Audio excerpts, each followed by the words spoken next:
Obviously it would be common sense and best international practice to have a public inquiry before this. I think that makes sense. Irrespective of how you feel about the current application, I think that would be best practice. So on that basis, of course, I would support the motion. But what I would not do is leave it there, call for a public inquiry and then leave it at that, because the last thing I would do would leave it to the wisdom of this government to decide our natural resources. I heard at first hand Pat Rabbitte himself being complimented by oil companies in his facilitation to pillage our natural resources, and let's just address some of the issues here. Councillor Hugh, I absolutely agree with you in your first sentence when you said this is, if this is about the economic benefit for the country, then we will take it on seriously. Well, firstly, when I say that if this was an economic benefit, there might be an argument here. But let's look at the licence application and the whole licence application in general, because this is something that we need to look at before we even look at Dalkey, I believe. First of all, our country, and this is well known, I read the SIT2 report recently. This is published there, that we have the lowest, or if not the second lowest, tax take for oil companies in the world. In fact, sub-Saharan Africa get far more, in fact double the amount of tax back on their natural resources as we would have done. Pat Rabbitte in his own day, I only read it recently, a pamphlet written to the Students' Union of Ireland, we talked about our natural resources, exclaimed that under no condition could their natural resources be taken away by private companies if that didn't mean the benefit to the state. And what is the benefit? The benefit is Providence will come in, they'll have a 1 in 7 chance of finding something, and if they should find something commercially extractable, then I believe common sense will tell you that there's no way this is going to be stopped if commercial amounts are found at that stage. The blueprint for this is fairly obvious. I was in Rossport, I went to Rossport over a dozen times throughout the years, and I heard the same wishy-washy speeches from some of the local politicians there, calling for public inquiries, calling for this to be looked at as an issue, and that we have to have, this isn't the right arena. I think I even heard down to a T what was actually said to it. Well, if this isn't the right arena for us to discuss it, I'm not sure quite what is.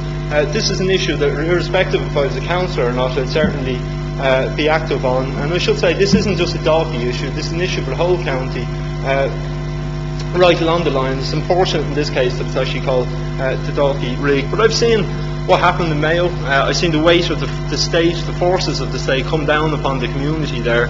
I was disgusted that one of the nicest, most beautiful people and parts of the country could be treated in such a manner. The ironic thing, of course, is Dalkey's due to have his cop shop closed soon. This licence get the application. What happened in Rossport is hundreds of police were drafted in. Excuse me. Cop shop Garda station. As a member of the policing board, I tell you, cops don't mind being called cops actually, Cllr, Richmond. Well, hundreds of guards used as security forces to batter residents off the streets. And this money that was used to... Just a point of order. I can't allow you to use that word. I ask you to withdraw that word. Okay. The guards are legally enforced. People have upheld the law, so please withdraw that word. Okay, I'll withdraw the word batter. That's probably an inappropriate word. But I've seen the weight of the state come down upon the community there, and of course this application was approved. If a Providence did get the application to drill for oil, every single bit of expenditure they have put into this can be written off in expenses, including security, just the same as what actually happened in Norway. So, I mean, the idea that this somehow is some sort of solution to our economic crisis is absolutely pathetic. Councillor Vanley says it's hard, or it's easy to say no. Well, it's very easy to say yes to the European Central Bank and to the IMF, but somehow it's not easy to say no to oil companies. What benefit is it to our country for an oil company to come in, to take 100% of the oil and then pay back less than 25% tax on the profits? Best international practice is Norway, obviously. Private oil companies only take a 30% of the stake there, because of course 30% of a huge amount of wealth is an absolute enormous figure. But the current licensing procedure in this country will mean that we will never have a stake in our oil companies.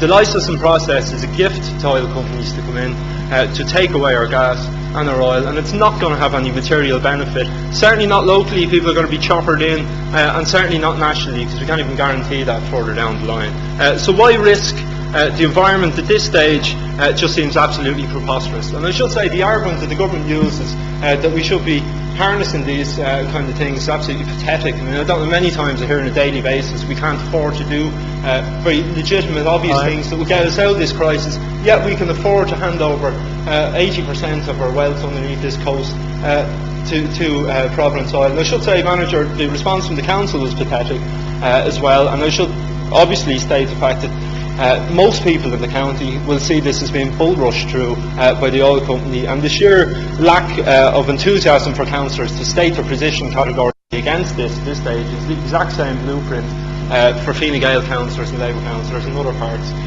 of the country where this has been done before. So I call the Council to support both motions and to state categorically, irrespective of a public inquiry or not, we're not going to stand by. We're not going to stand by and have our public resources taken, whether it be in Dalkey or anywhere else in this country. Councillor Stephen Patrick.